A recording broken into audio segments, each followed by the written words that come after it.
Welcome. I'm Lori Marie with Deep Thynkers Society, and you are listening to an Evolve 24 production. Today in our podcast, we have the owner of Esoteric Echoes, Stephen Ulrich. Stephen is a reader who is passionate about symbolism, and he uses it in his readings when he sits with clients to help them learn their way through life. Today, we had a great show, and I'm really looking forward to sharing that with you. So here we go. Hey there, everybody. This is Lori Marie and my co-host, Maddie Frequency. How are you doing today, Maddie? Good. I'm good. Yeah. We have Stephen Ulrich with us today, the owner and founder of Esoteric Echoes. We were reading over your bio, Stephen, and you mentioned that you received a glimpse into dimensions and you had perspectives that you knew existed. So I wanted to kind of like touch base on, first of all, a little bit about you and Esoteric Echoes and that glimpse into other dimensions that you talked about. Okay, what would you like to know? Just tell the audience a little bit about you. We know about you. We know that you're into symbolism and reading, but just share a little bit about yourself with us. Maybe, how you founded Esoteric Echoes and. Yeah. Okay, blue collar background. As it happens with most people during a time of your life, you have a dark night of the soul or a personal emergency or whatever, and that tends to open you up. It allows you to see quite a bit more. It gives you a pause in understanding. It's, well, that didn't work. Let's look at this other stuff. So basically, from a blue collar perspective, I started looking into what some people might call woo-woo. A lot of my friends and family thought I was crazy. Not sure they were wrong, but you start seeing and appreciating various things. Psychology is one thing, philosophy is another. These are definitely different views than the blue collar guy going and having a six-pack after work or the barbecue on the weekend. And I was drawn into, for various reasons, drawn into tarot and things beyond myself. It was like I was suddenly began reaching to understand things that were never even on my mind before. Right. Yeah. So yeah, it sounds like you had like a just a sudden awakening, and you kind of went on that path to understand it. And a lot of people who want to understand that newfound desire to figure things out find their way through different divination tools. So it sounds like you went on the path of tarot, and then also something that you're pretty well known for, which is symbolism. Am I right? I think so. I believe so, but I can't speak for others, what I'm well known for. But it was kind of like I opened Pandora's box. Life is good, life is simple, and then suddenly you open Pandora box and you see so much more, and you just seek to understand it. So symbolism. So what is it about symbolism that drew you in? Because it's a passion of mine, right there with numerology. Well, symbolism, and when people talk about symbolism, they think of the occult, really odd things with arcane meanings. And, symbolism, the letter A is the foundation of the English language, and that's a simple symbol. And the letter A is just three lines with one line shorter than the others. And they also lead us places. They're a clue, a bookmark, if you will. The star of the pentagram is just 5 lines, but it's put together in such a way that it gives a person an understanding, a perspective, a leading, and that combines with their own personal philosophies and understandings. So if you were to see a star and I would see the same star. We might have totally, from our foundations of how we became who we are, we might have totally different meanings for that. Yeah. In Christianity, the pentagram is the 5 wounds of Christ. Where the pentagram first started, I think it was in ancient Samaria, and they're not really sure I think so. what was the foundation. Yeah, it's amazing to study, and I'm hoping that since it's so vast and so hard to pin down, it's kind of like explaining it's kind of like nailing cello to the tree. But I urge everybody to do their own research and try to come up with their own perspective on the pentagram, on the letter A, on the 1111, on whether it's numerology or whether it's repeating numbers, or you find your own groove. You get in your lane and you understand what suits you. It's So that makes a lot of sense, and that kind of brings me to one of the first questions I had wanted to ask you, because I really do agree symbolism can be very personable. And so for me, I was wondering if you have an explanation for the difference between a symbol and a sigil. a sigil is very personal, and it's I'm not that up on sigils. It's something that is on my path to understand. But a sigil, like the archangels have sigils, Right. and it's a personal standard. It's kind of like bringing who you are together and trying to explain it in several symbols put together. That's my understanding. But I don't understand. As I've studied symbolism like yourself, I agree that we make symbols our own. But my understanding, and tell me how this feels to you, is that a sigil, anybody could make a sigil.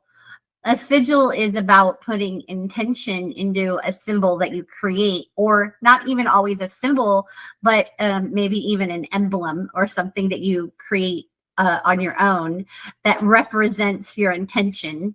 And anytime you put or recreate that sigil of your intention, you're sort of putting that energy out into the world, almost similar to that of maybe magicians who had, or wizards who made spells in the air, where they created the symbols in the air, and witches who created their own magic spells, or their own, they put intention into something, and and the energy was created. And I was under the impression a sigil was similar to that, in the sense that, because I naturally create sigils without intention when I channel my art, symbols come through.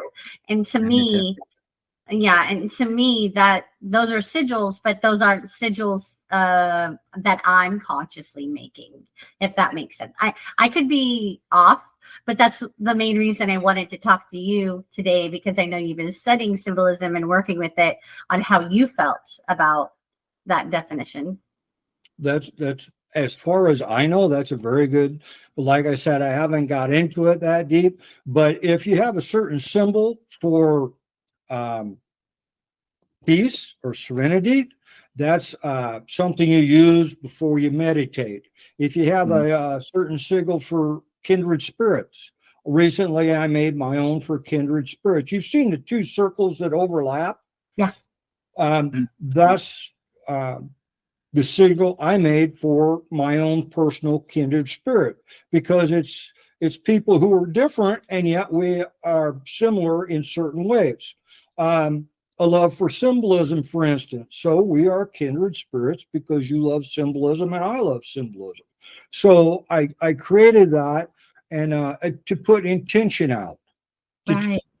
If the universe doesn't know what you want, they're not going to bring it your way. So the symbols and the sigils are to allow the spirit guides, your guardian angels, ascended, whatever your belief system is to allow them to understand you because if your spirit guide is a Roman soldier, he's probably not going to understand English. That type of thing. Yeah, you touched on a topic that has came up quite a bit for me lately, and that with symbolism, our English language, actually our human way of communicating through language, is all symbols and symbolism, and with that, each word that we create, creates an energy. And I was talking about how language is so limiting because of the fact that, especially with the English language, we create words off of words, and then we jade words, like we take away the energy from words because we misuse it, or and a word could mean one thing to one person and another thing to another person, whereas a universal language would be much more efficient, because a universal language would be something that we would speak with aliens, or we would speak with animals, or we would speak with our spirit guides who aren't present with us. And a universal language would be more in an alignment with energy and with, feeling, and zero to do really with words. Words are just so limiting.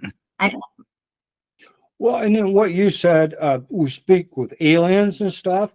Astrophysicists believes that numbers, because numbers are tangible. A 9 always means 9 spaces away from 0, or the mean.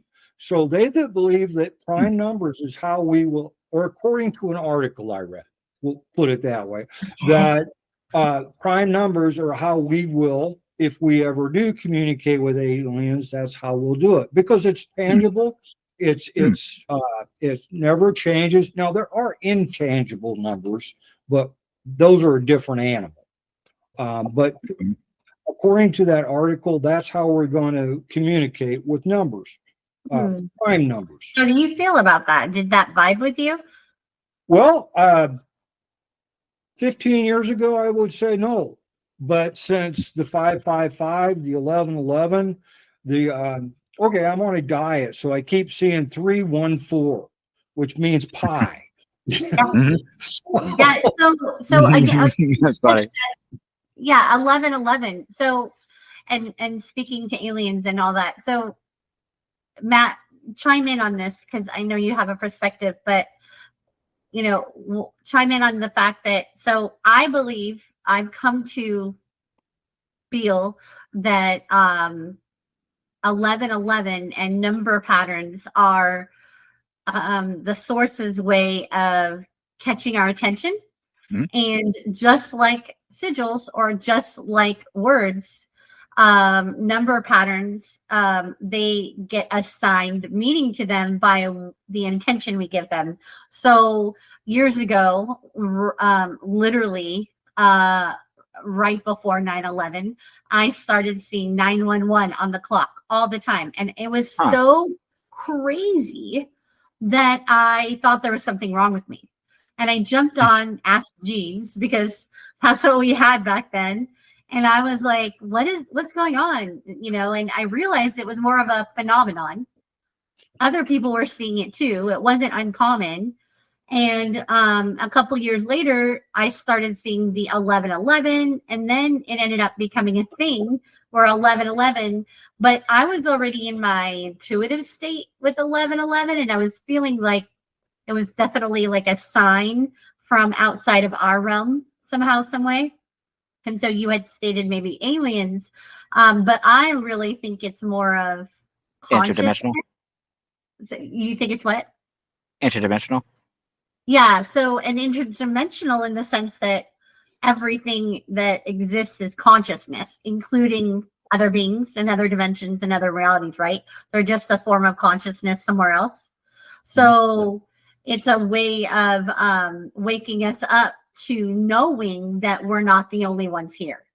And we can assign whatever meaning, some people believe that when they see 1111, they're making a wish, right? Yeah. And some people, for me, 1111 just means wake up. And when I hear other people start seeing it, then I was like, oh, finally, you're catching up. But for me, and even my daughter, which is surprising, she sees number patterns. She's like, hey mom, 1, 2, 3, 4 o'clock.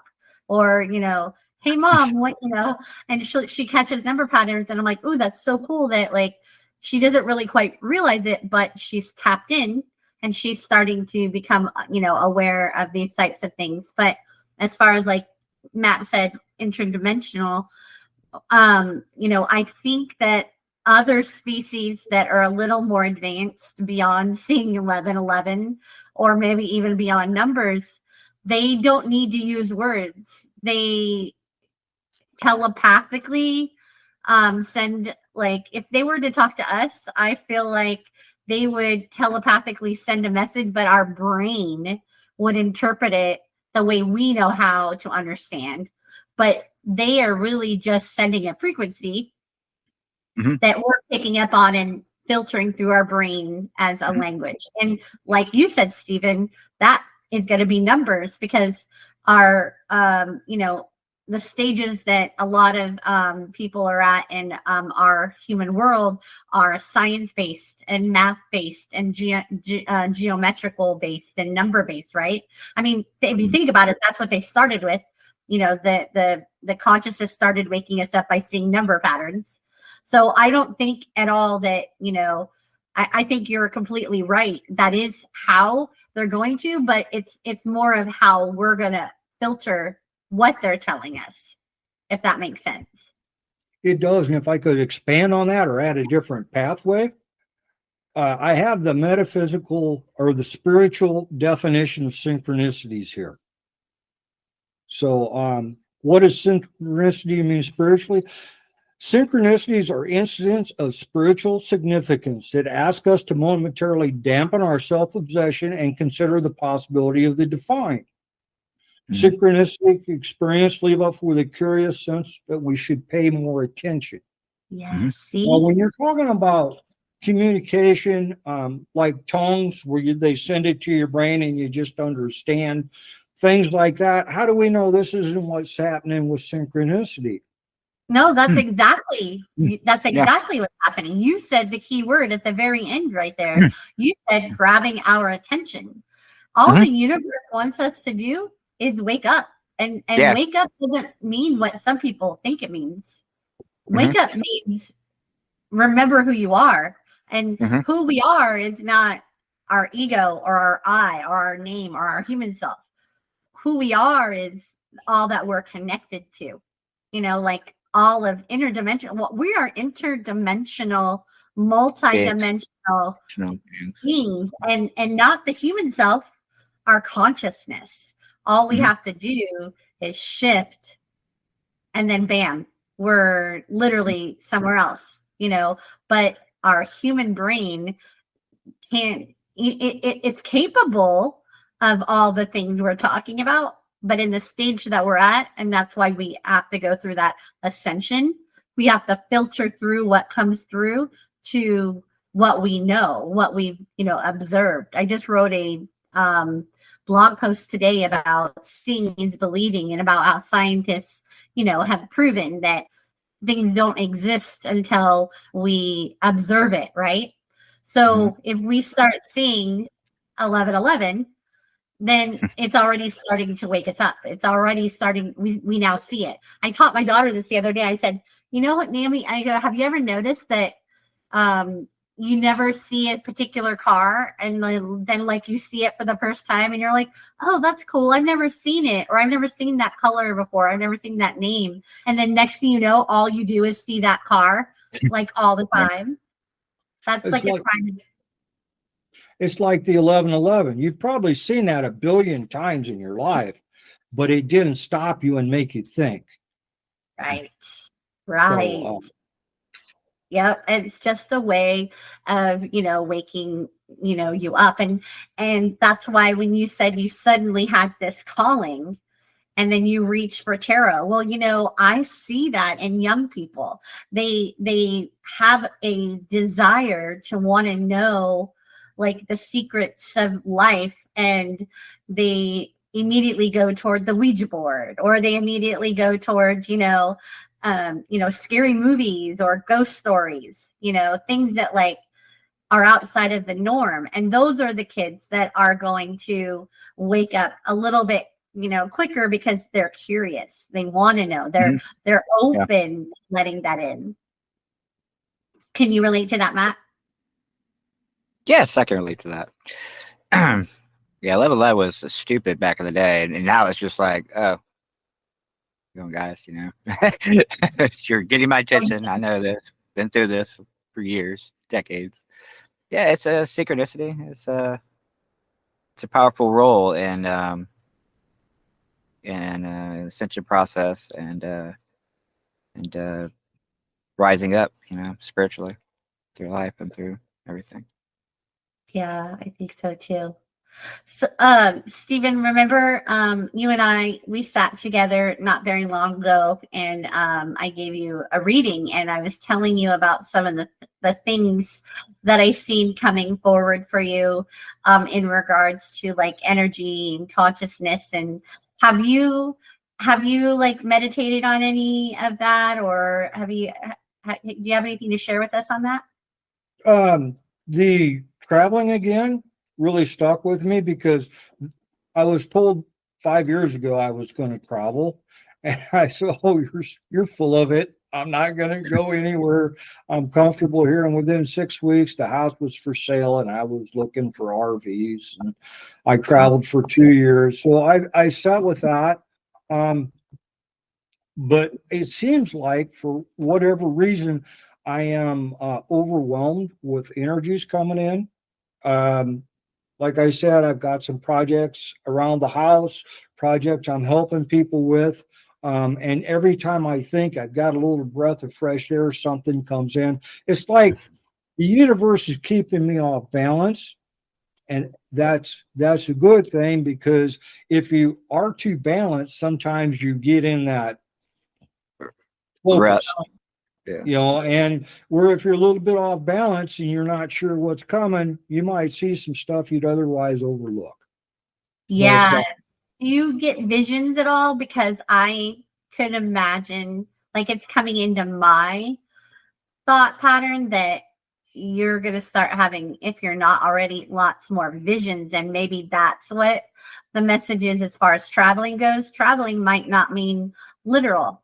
It might mean that you'll be maybe astral traveling, or maybe your consciousness might shift and get knowledge from elsewhere.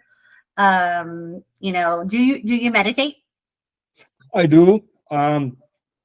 Not well enough or long enough, but basically recently, since we talked, it's like going in and looking around. Oh yeah. See, a lot of my lecture and the symbolism is also intertwined with the theory of the conscious, the subconscious, and the superconscious. So when I go inside and look around, it's like I'm in a big cavern, I guess, and I just see what shows up. And it helps me, and it allows me to keep my perspectives open. And with the symbolism, it is always leading me someplace. I saw a person once, and with this person, I got a flash of a big canoe, not just your regular canoe like the Boy Scouts use, but the Northwestern canoe that's big, takes you through, and that's about carrying your abundance, because you carry your stuff in the canoe when they would travel, and so I get things like that, and which is, I guess, a touch of clairvoyance, but I'm very careful about saying that, because I like to cite my sources. Because words are limiting. It's the truth. When you say certain words, people attach their own meanings that they've come to know. And I agree. I hold off on certain words. The one word I'm comfortable with is channel, because I feel like we're all open channels. It's just some of us can filter it through and some of us can't. But when it comes to other words, like psychic, I feel like that word is so loaded, and so tainted. Yeah. It's interesting you say open channel, because when I do my readings, I tell people that you're going to be more intuitive if you lose your biases. Your biases close you off. It's like trees that doesn't allow you to see the found. Yeah. So things like that, using symbolism in ways that helps describe. And then when you use symbolism with people, you don't limit it to words. You can expand it to their imagination. Yeah. And that's where the symbolism lives, breathes, and expresses. Mhm. I would love to Yep. see you do your work. Would you be interested in like tapping into our energy, mine and Matthew's, and telling us if you see a symbol or you know what comes through to you, so that maybe we could meditate on it? You know, see like maybe what you get from that.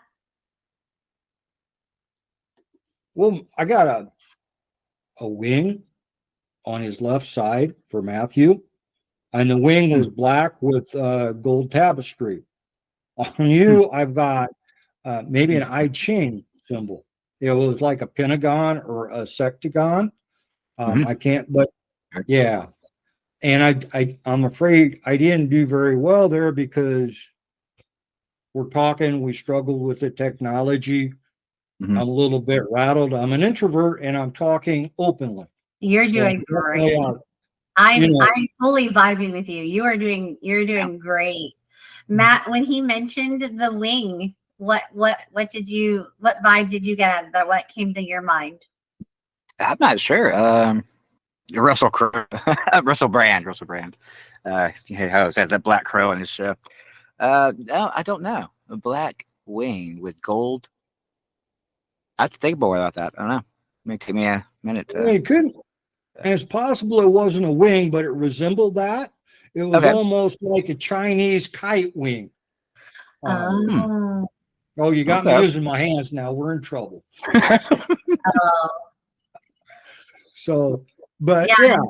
The I Ching fit me because I have a lot of Asian like symbols and rustic type Asian art throughout my home.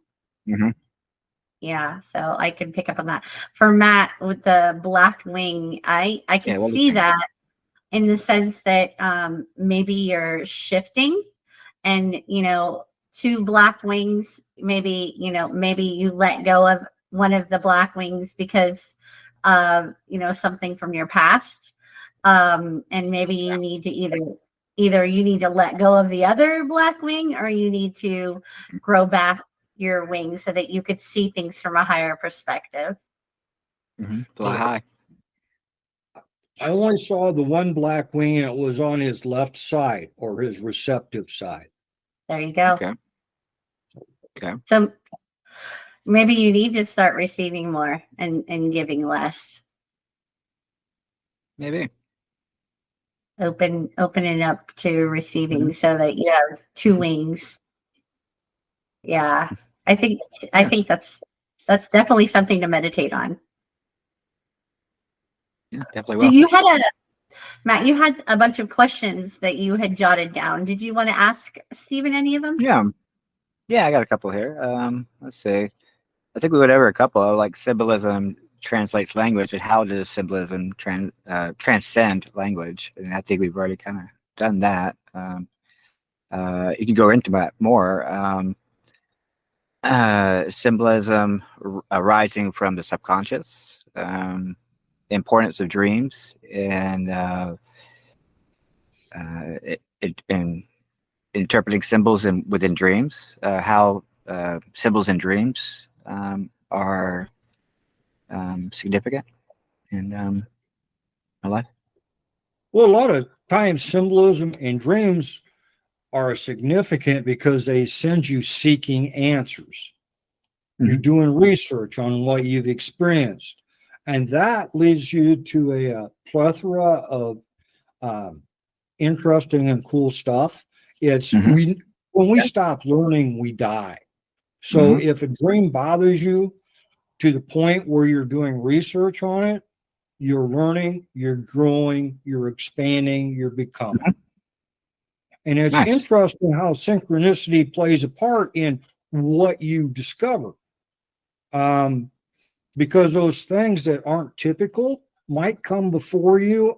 I've had some things that impacted my life a lot, and they've only come before me the one time, but they impacted me so much that my clairsentience said, yes, that's right. That's something that fits me and my situation. And I use that in my tarot readings. And it just, but I've never seen it again. So the universe showed me something. Yeah. And Mhm. if you're searching for things, it allows the universe to show you a lot of different things. You know, that's funny you say it Oh. like that, because what I do literally, not even figuratively, literally, when I have a question that I would like the universe to respond to me, I put it out there, and I just say, you know, I say to myself mostly, so I'm like conscious of and mindful of doing it, but I say that I'm open to receiving the message in the way that you know, want me to understand it. And so that will be where I'll let it go, and then maybe a song will come on, and then I'll get like a aha. Oh, okay. Mhm. Well, there's my answer. Or Yep. I'll be in the grocery store, and the people behind me will be talking, and they'll say something, and I'll be like, there we go. There's my answer. You know, Mhm. there's my Yep. information. Totally. Our billboard. That's the billboard, or the license plates, or you know, when you think you're in La La Land, and you know you're just going about your day, the universe is still talking to you. You just Mhm. have to be open You to have to- receive. Yep. Do you get coincidences like that, Matt? I do all the time, daily, and even more and more recently. Like I'll be saying something in my head, and someone's saying it out loud in the grocery store or wherever, you know. Just right. I just laugh. I'm like, I don't know. Yep. It's totally fun. Synchronicities, they get more and more. It's ramping up, and it's just more like, oh, you know, that's just how the universe is working. You know, it's nothing big anymore. It used to be, wow, Well, I keep seeing not 11, for 11, I'm us. going crazy. Yeah, not for us. Not for us, but for other people out there. I'm Mhm. sure the ones that are just starting to wake up a little bit, and they're like, what the heck is going on? And I think normalizing conversations that you and I and Stephen are having, you know, normalizing these conversations and digging deeper, help people realize that, yeah, there's nothing wrong with you. You know, there's Yeah. absolutely nothing wrong with you. It's natural. And as you grow and expand, you realize there's a lot more, like the 1111, for instance. To Mhm. backtrack Yep. a little bit, on base 2 binary, 1111, which is zeros and ones, indicates on. But if you work with it enough, you'll sooner or later come up with your own individual explanation rather than the generic one. But it's important that you learn every way you can, Yep. because you don't know what situations you're going to be in. Yep. And if you're aware, like when you're driving or walking or whatever, and you start noticing those things again. So for me, it started with 9/11, and then it went to 11/11. But eventually I started seeing 3 number patterns in general. And so I started associating those number patterns with what was happening in the moment, or what I was thinking about. And so the most prominent one for me is whenever I see the number pattern of 227 or 772, or anything with like 272. When I see those 3 numbers together, usually 277 most often, I know that some abundance is coming to me, like abundance. Everything's going to be okay, like monetarily, or if I have any worries about, you know, receiving it. And every single time I start seeing those numbers over and over, and I keep something positive happens, and I randomly get a check in the mail from something I forgot all about, or, you know, I get a bonus at work, or win the lottery ticket. You know, whenever I start seeing it, usually plays out. So it's just us becoming mindful as we start seeing those symbols in our pathway, and that synchronicity of seeing those patterns is what's waking us up to more.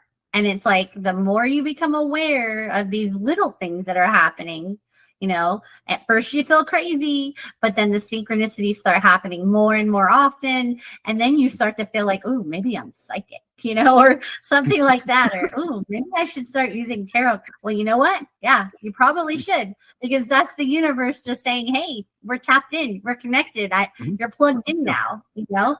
And that's my like way of telling people out there, just become mindful. And that's one of the things I do for one of my I do like art life coaching, or art like mindful coaching, but using art to become mindful, you know, because anything, like, people think meditating is the only way to be mindful, but it's not true. You know, Stephen, if you start doing some of those projects around your house that you really want to get to, if you're doing them in a very methodical, very like free-flowing way, that can be meditative, you know, because you're focused on the work and you're leaving the outside world behind, and you're tuned out, and therefore the universe can start sending you, you know, messages or information you needed. And really, that's mindfulness, and meditation is just about tuning out and tuning in, and you can do it anyway. Yep. And one of the easiest ways to do that is to journal. Yes. Or I always nag people to journal, because it slows your mind down. Your 1,000 flying monkeys have got to go to the sidelines while you sort things out. It's just in my opinion, it's very important. Yeah. No, I agree. Yeah. I journal. I journal, and I color. When I color, I zone out.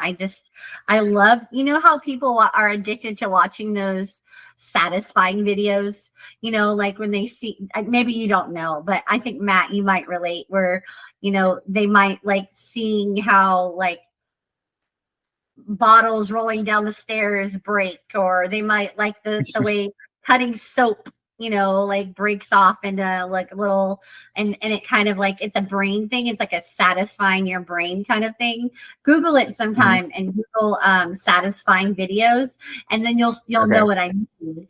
But they're clips of things that, like, for some reason your brain wants to see them, and it kind of releases stress from the brain.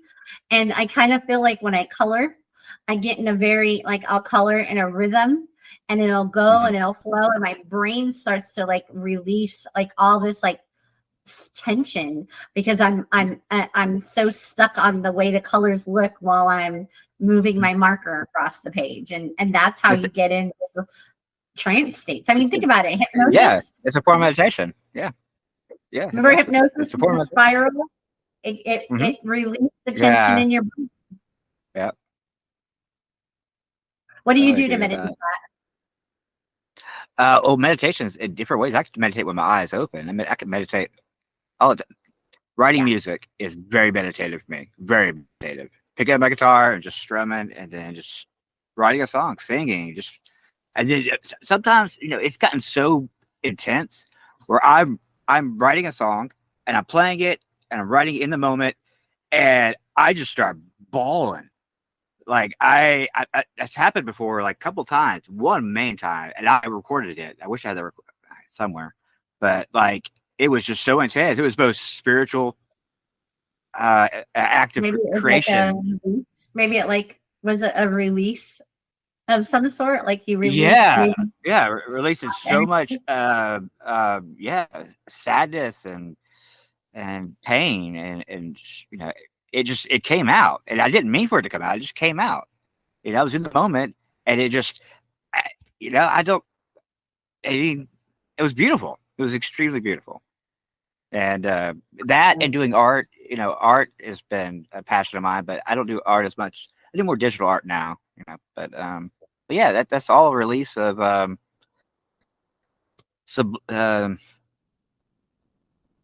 do we say? Like consciousness coming out, out, and it's very healing. It's very healing. I mean, I would, if it wasn't for music, man, and art, I mean, it's my life, man. And writing, some people think they. Go ahead. Yeah. I was gonna say, and journaling, but journaling, I mean, look at this book right now. I look at it right now. We started this 4 months ago, 3 months ago. My little book here that I got from church, a church I went to. It's almost full of notes, and I used to do this with writing lyrics. Like, I can't write a blog right now, but I can write really good lyrics. I can write simple stuff and put it to music. Yeah. But You're just rewiring your brain. You're waking it back up again. You're starting to use it these days. Good for you. I'll get that blog down soon. I don't know. It's gonna take me a minute. Go ahead, Stephen. Well, and another thing too, when you're doing your own thing, be it music or coloring, and you're knocking down the walls to keep you from embracing yourself. And we need to embrace our true self, not who society says we are, because society's got an agenda. It's who we truly are and who our soul and our spirit guides see us as. It's whatever it feels right. If it feels right, then it's right. And it doesn't matter if anybody else doesn't. I mean, some people, as crazy as it may seem, might want to put their underwear on backwards and under their pants, and they might want to wear their shirt on top of their head, and walk it in their backyard and do their gardening.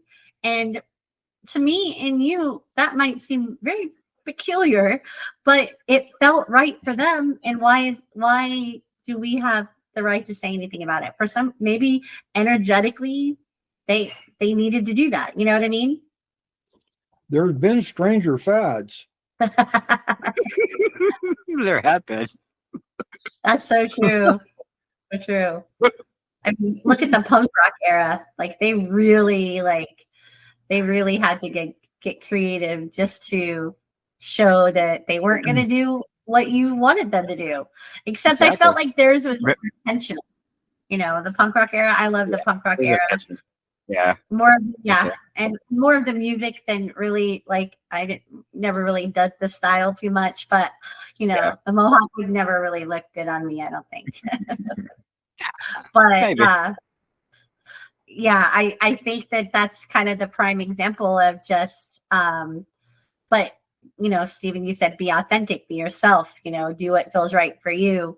And don't worry about what other people think, because it has nothing. Your experience in this life has nothing to do with them. The challenge people have with being authentic is the fact that as humans, we want to connect and we want to be accepted. We don't want to be rejected from the tribe.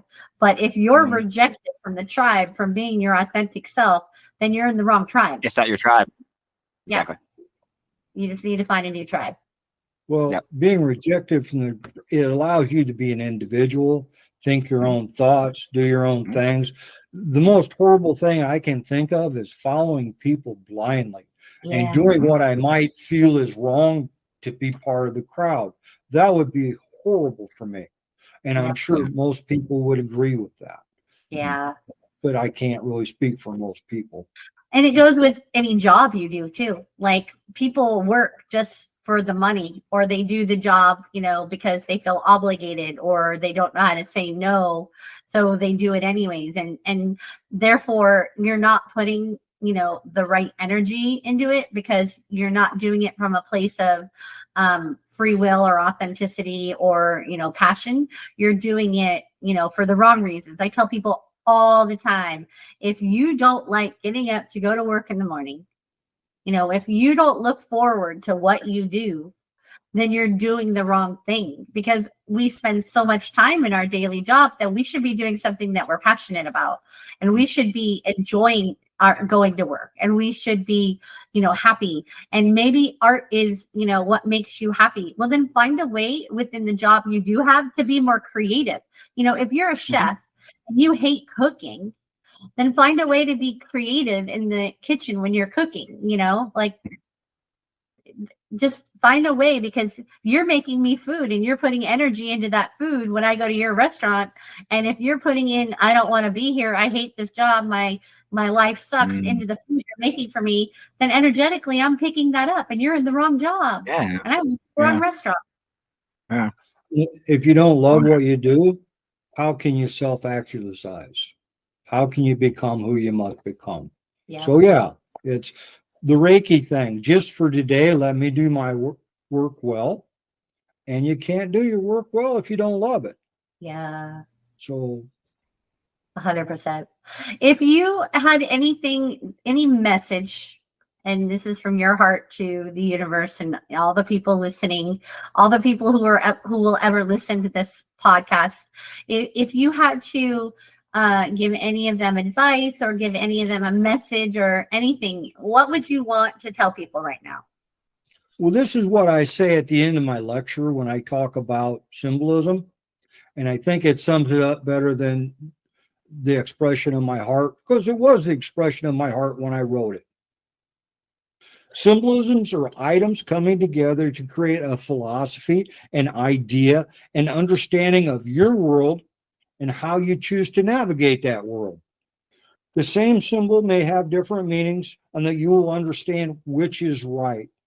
Honor yourself and allow no one to dictate what language you speak to your deepest parts. So Wow. Nice. you Very be nice. you, and yeah, everything will be fine. So just go be your authentic self. Just go be you. Yeah. Mhm. Yeah, I agree with that. What's your favorite symbol? The septagram. Oh, really? Do you have a picture of one? Heptagram. Yes.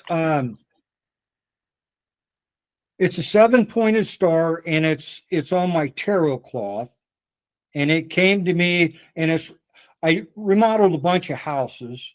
I bought foreclosures and a septagram, and I have the points labeled and the middle labeled. The right side covers the left hemisphere, the left side, the right, because you switch them.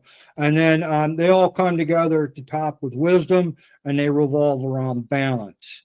I can grab that and show it. It's kind of big if you want to see it, but Yeah, sure. Go ahead and grab it. Matt, in the meantime, while he's grabbing it, what's your favorite symbol? Well, you remember the never-ending story? Yeah.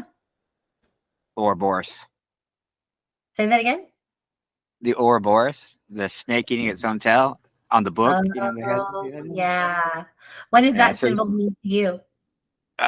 it's death, rebirth. You know, it's a cycle of life. Yeah. Mhm. That's one of my I agree. favorites. I love the never-ending story. I gotta watch it again. Oh, there we go. Oh, okay. Nice. If you say something while you're holding it up, it'll go. The camera will shoot over to it. okay. So basically, the 7-pointed star, Elven or Christianity, 7 is the number of creation.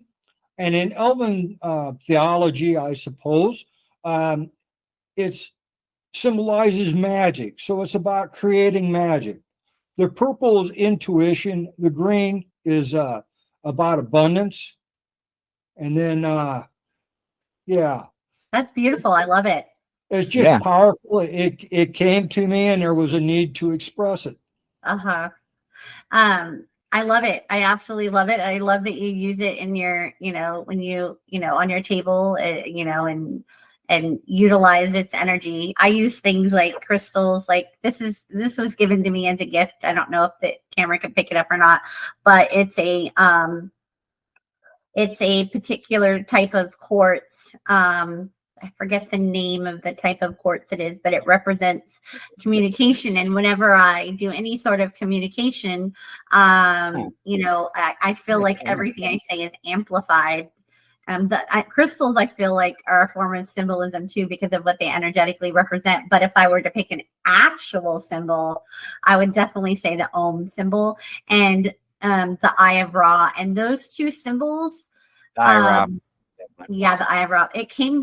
Both those symbols came to me before I even knew what they meant. So I was a preteen and a teen or a young adult. And the first one that came to me was the Eye of Ra. And I still can't really quite grasp why, I feel called to it. And I don't think that it's important. I think it's the energy that it holds that's important. So I that was my first tattoo that I have on my back. And I created, and again, I didn't know the meaning because I was really young at the time. I created a pyramid around it. And then I put my astrological, my sun, my moon, my rising glyphs on the outside of the 3 points of the pyramid, and energetically, kind of like how you are with that septium.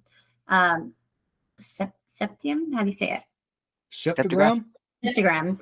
I feel that way about the symbol I created out of the Eye of Ra, and then the Om.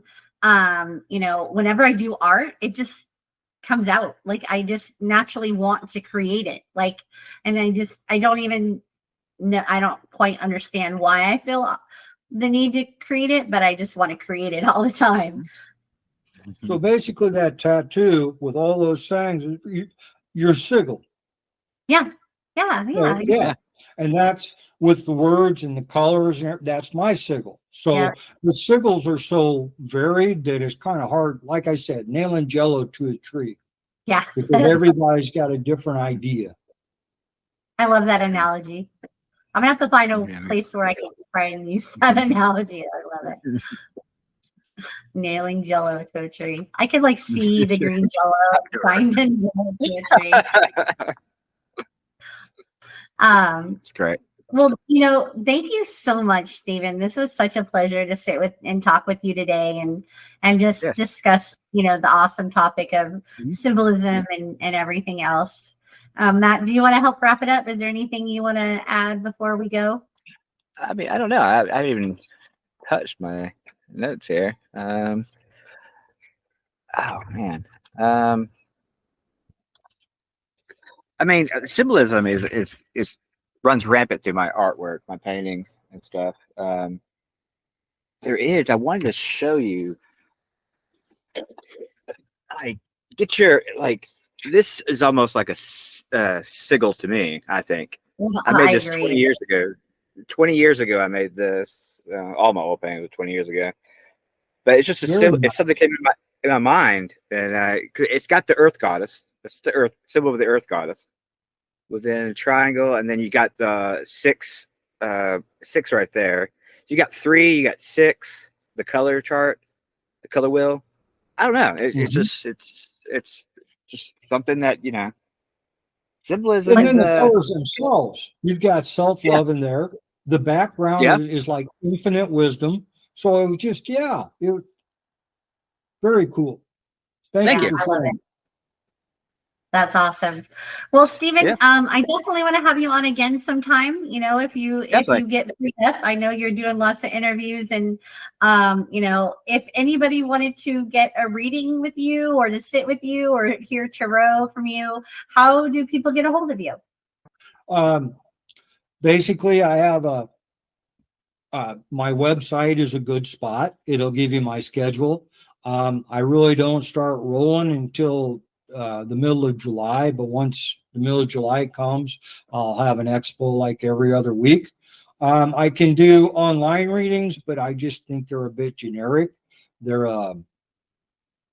like a clone's clone of a real reading, because you sit there and part of the really great part of my readings, I think, are my dad jokes. And I just don't feel comfortable telling dad jokes online. I have an overhead camera, so you see the cards, and a lot of my reading is the symbols. Like I'll point out the symbols. I'll cite my sources. Like I said, I'm blue collar. I have a little trouble with saying just trust me on this. I have a great confidence in the reason I'm saying that you have the material ability to do that is because the brooch. The fact that you have the intelligence to do that is because he's got 2 feathers in his hat. And in Renaissance time, 1 feather meant you could read, 2 feather meant you could write. Therefore, it's a symbol of intelligence for you. The fact that there's pillars in it, like the 4 of Wands, I'll read that as the 1111 card. Through these pillars lies your becoming, your self-actualization. Through these pillars is knowledge. And the pillars, basically the 1111, the pillars like on the Hierophant and the and the high priestess, basically they hold up heaven. So the pillars reach from earth to heaven, and the 1111, they connect Yeah. earth to, and that's how I see it. And I want the other people, because when you get a reading from me, you should leave there with an understanding of what's going on, and you should have an understanding that if you want to study a little bit, you too can do exactly the same thing I can. It's not a mystical thing. It's something that you just know your stuff, know a little bit about your subject and relay it readily. And the thing about readings, kindness is king. So Say that again. kindness is king. So I mean, just if you treat people well, and the cards always do. Yeah. So if you want a reading with Stephen, his website will be in the show notes. But I could tell you right here, it is draco11.website.com. And so it's DRACO 11 ELEVEN, draco11.website.com. And I will also tag Stephen in some of the social media so that you could try to reach out to him. And if you struggle finding him, feel free to just get a hold of me, and I'll make sure that I can connect you guys so that you could have a reading from him. I definitely don't think you'll be disappointed. And, with symbolism involved, he'll definitely make sure that not to nail any jello in the tree. Yeah. Great. Thank you, Stephen. Thank you, you, Stephen. Very kind of you, Matt. Thank you.